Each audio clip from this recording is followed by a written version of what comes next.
And then we obtained informed consent. And so that's the other important piece of whether or not to submit to pharmacotherapy. You have to weigh the risks and the benefits.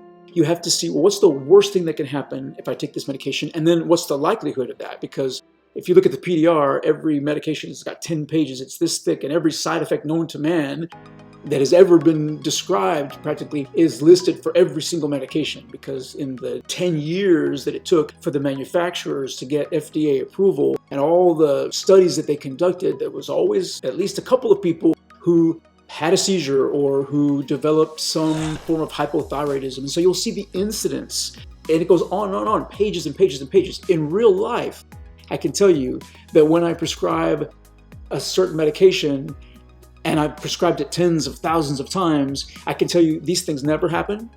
I've never seen one single case, and these things happen all the time. And so that's really a better guide, right? Not the PDR, but the clinician.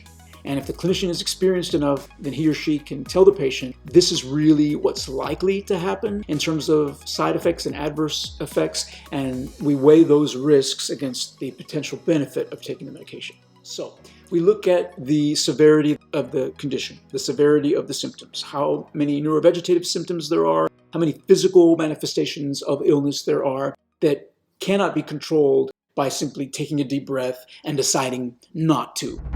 Uncontrollable crying jags, panic attacks, sleeplessness, middle insomnia, weight loss. These are things that you can't just decide that your body's not going to react in that way. And a determination as to whether or not the condition is innate, endogenous versus exogenous. So you make that determination, then you weigh the risks and benefits. This medication is going to help you in XYZ ways, and here's the worst thing that can happen, and here's how likely that is, and here are the things that are much more likely to happen, and this is what we can do about it. And how are we going to mitigate those side effects? And what's our strategy? And what are the deal breakers? That's up to the patient. For some patients, weight gain is a deal breaker. For other patients, sexual dysfunction is a deal breaker.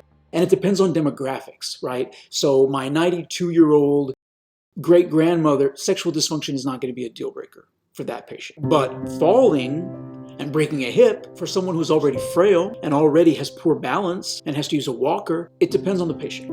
And so we weigh those risks and benefits, and then we make an informed decision. And the last thing I want to talk about is this idea of empiricism. So please check out empiricism and how it's not a pin the tail on the donkey approach. We're not throwing darts at a dartboard blindly. The idea of we just have to try out a medication, see if it works, that's empiricism. And to a certain extent that's true, but it doesn't mean that we just pick a medication out of a grab bag and try it. And I want to talk about that in detail in my next video, so please tune